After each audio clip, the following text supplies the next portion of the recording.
Remember when Call of Duty games used to be controversial? Not to sound like the tropey old millennial raving about his past, but back in my day, Call of Duty was in the news with almost every new entry. Modern Warfare 2's No Russian didn't just have BBC and Fox News pundits debating video game violence and art. It had actual scholars linking the mission to real-world terror incidents. Like, actual people played this level and studied it for premeditative attacks.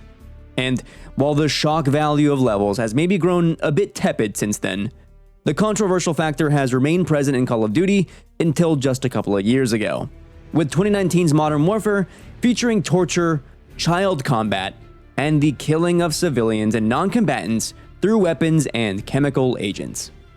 Despite their way less than perfect execution at trying to express moral complexities, these games used to, at least, be provocative. Today, controversy in Call of Duty is not amoral violent dilemmas. It's whether or not a level is actually dog shit.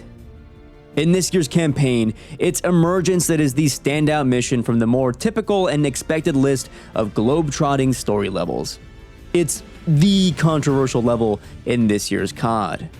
This is thanks to its sudden left turn into Metroidvania horror by the inclusion of zombies. It comes out of nowhere, and it feels like a major swing aimed to make this year's campaign resonate with the larger Call of Duty audience. And yet, it's this same bold swing that is the linchpin for much of the campaign's criticism, both with fans and critics. While threads on the official Black Ops 6 subreddit call the level hot garbage, articles like this from Rock Paper Shotgun point to the mission as Black Ops 6's problem of posing as other, better games. I mean, even the articles that praise design elements of the level still end up unsure about how to feel about it as a whole.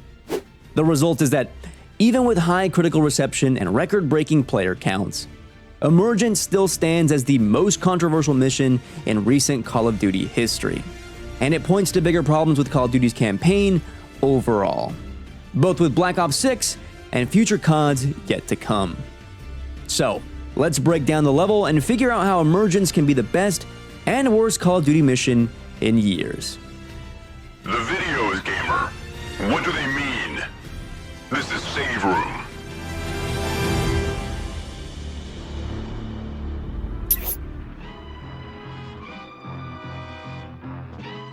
In 1977, in the 5th season of hit sitcom Happy Days, cool guy Arthur Herbert Fonzarelli, or better known as the Fonz, took his leather jacket out to the Hollywood coast and rode a pair of water skis to jump over a shark.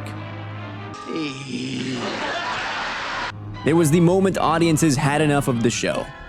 The moment the Fonz fell off. You may have seen this satirized when That 70s Show made fun of this moment by having Fez do the exact same thing. 8 years later, radio host John Haim would coin the phrase, jumping the shark. An idiom used to express that a piece of media has exhausted its original intent and is now resorting to extreme ideas dissonant to the original pitch and framing. In other words, just plain running out of ideas. For a lot of people, including myself initially, Emergence was the mission Call of Duty finally jumped the shark.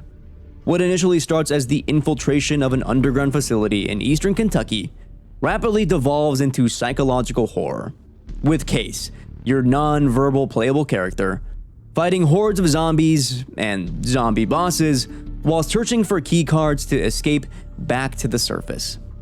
It's an off-the-wall premise that, for a lot of fans, isn't COD, or not what someone expected from COD, dissonant to the rest of the campaign. In this regard, fighting three-headed zombie dogs in the middle of an espionage campaign might as well be jet skis and sharks.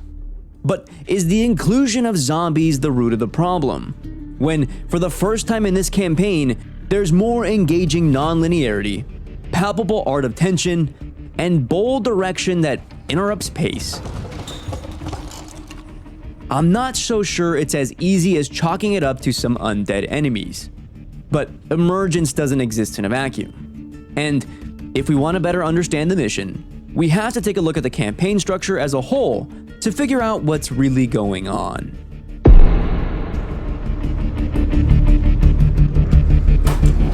This year's Call of Duty really is different, and it comes down entirely to more open-ended level design. But it also isn't the first to necessarily do it. Let me explain. Most recently, Modern Warfare 3, that's Roman numeral 3 and not MW3 from 2011, ditched most of its linearity in favor of what they called open combat missions. Modern Warfare 3 introduces open combat missions, which for the first time allows players the choice of how to complete objectives based on their preferred playstyle. This wasn't every level, mind you. Not even the majority of the levels, actually. But as far as pacing, the few levels that were open combat ended up taking the majority of the campaign's runtime.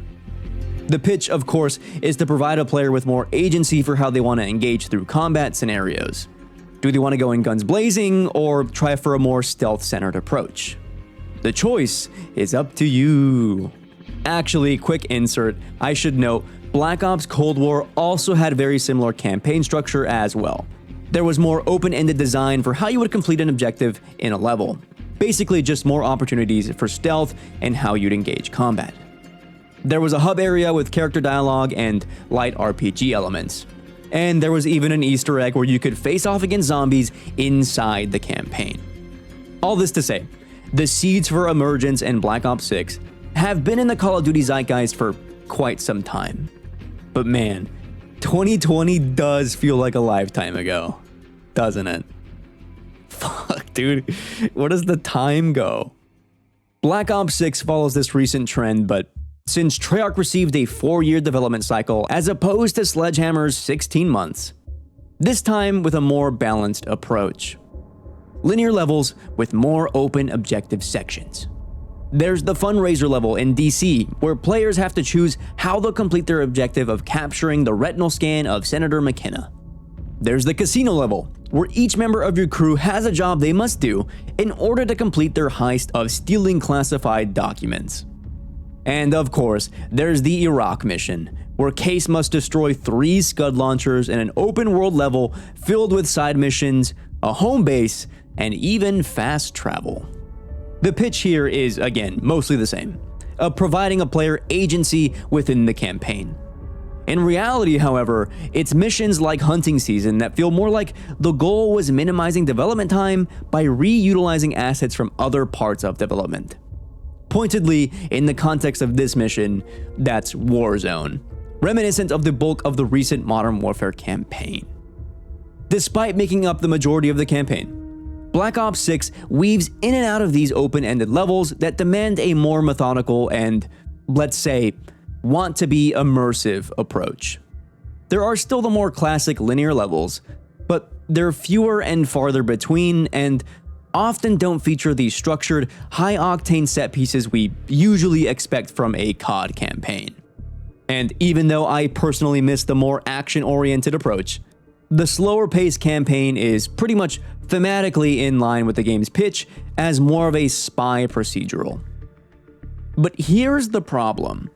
Even though the open objective levels are a better realized version of open combat missions we got with Modern Warfare 3, Black Ops 6 still suffers from the same pacing issues, where more open-style missions aren't just placed back-to-back, they're placed in between frequent trips back to the Rook, your hub area in Bulgaria that poses as RPG-inspired but offers little apart from a few instances of optional dialogue, some light exploration, and a few upgrade options.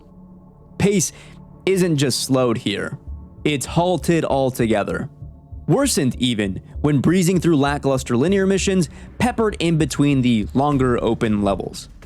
So, by the time we even get to the Emergence level, you're already feeling the bulk of the fatigue of playing through a Call of Duty that has shied away from what made the previous campaigns distinct and enjoyable, even if they were ultimately and mostly thematically shallow. Mentally, you've prepared a bunch of people to feel like it's about to jump a shark. A friendly reminder that most of the facility is off limits to patients. I hope you understand. Welcome back, Case. Once inside the facility, you can start to make sense of what Rock Paper Shotgun mean when they say this year's Call of Duty is posing as other better games. If the Iraq mission is Metal Gear Solid 5, and the DC fundraiser is Hitman, then Emergence is Prey or Control. The mission is semi-non-linear, with separate areas to explore each with their own unique spin and subsequent mini-boss. There are audio logs and lore bits to find that give each area a bit of narrative intrigue. Reality is frequently bent further and further as the cradle takes hold of Case. Unfortunately, it's not totally as immersive simmy as initially led to believe, hence the criticism, but it feels somewhat close within the context of a Call of Duty game. Progression through the level, however, is actually quite good. There's a bit of a Metroidvania approach to how the level starts, reining back open concept fatigue via gatekeeping progression. In short, you don't have full access to the facility from the jump. You only have access to a single area to begin with, and you need to go there first in order to unlock an item necessary to reach the other sectors of the facility. Again, it isn't fully immersive sim or exploration focused, but it does add an element of linearity, of structure, to what ostensibly becomes more of an open concept level once you've gotten the grapple hook. In this regard, it's actually pretty good level design. And the grapple hook adds an interesting layer of mobility to the level greater than anything done with the new Omni movement system. There's verticality to get away from boss attacks or hordes of zombies. There's the grapple points needed to catch that freaky red mannequin that runs the administrative sector. There are the finishing moves you can use to kill individual zombies. And of course, there are the grapple points needed to progress through the level. Genuinely, it just feels good to use. Even though the level is supposed to be representative of what you get out of the zombies mode, it actually harkens back to the days of playing Call of Duty's first Battle Royale mode in Blackout. And man, I miss that fucking mode. Hot take, but is Blackout better than Warzone? Further, whereas the previous level slowed down pace by offering multiple, and sometimes way too many, objectives, Emergence keeps a tighter pace by leveraging art of tension through the introduction of horror elements. Mannequins shuffle around from behind your eyesight.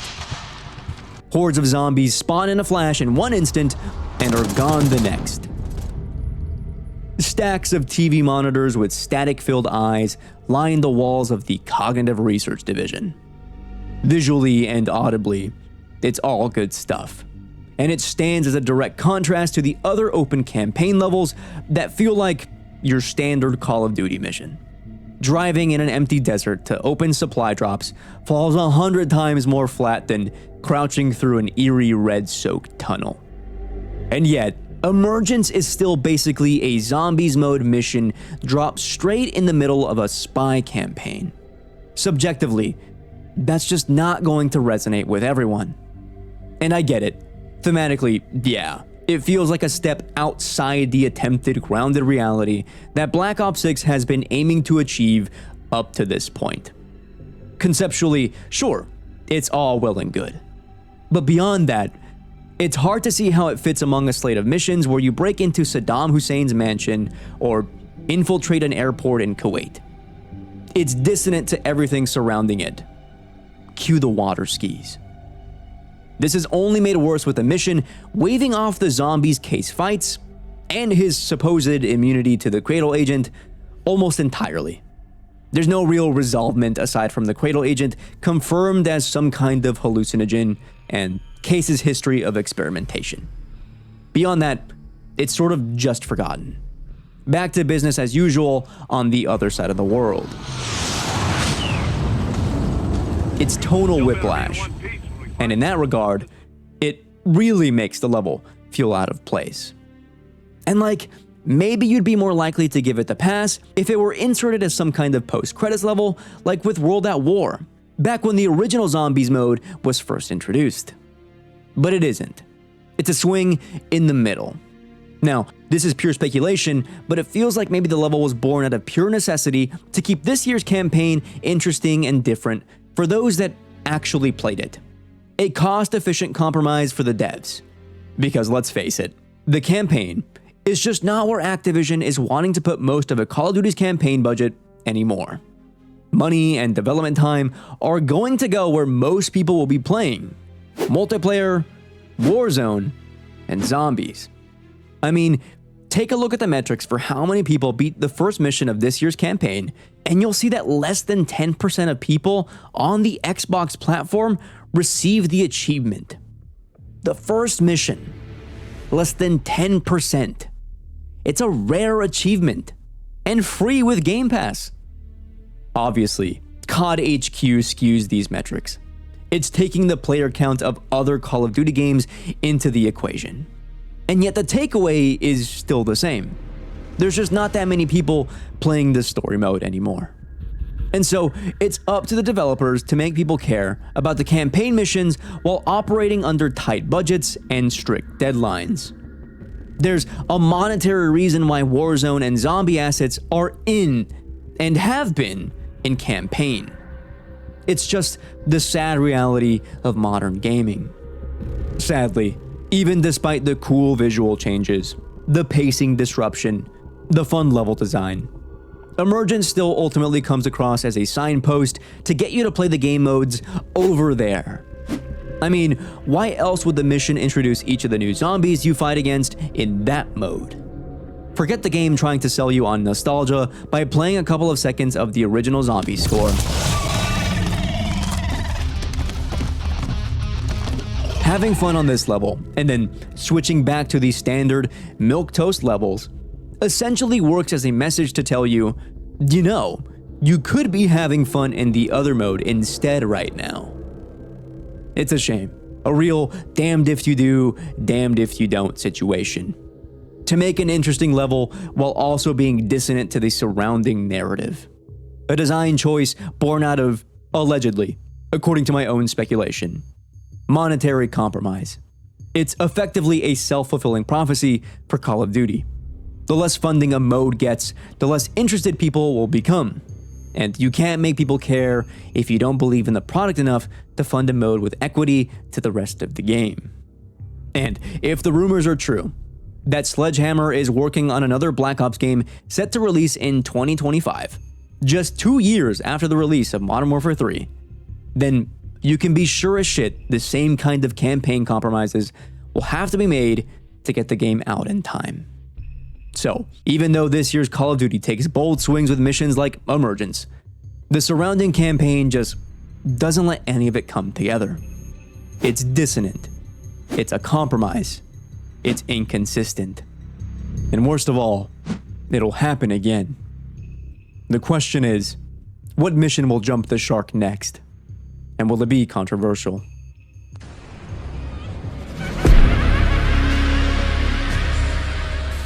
Let me know what you think of this year's Call of Duty.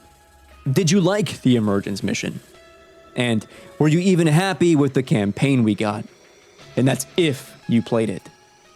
I'll be waiting for you down in the comments. Until next time, my name is Christian, this is Save Room, and we'll see you in the next one.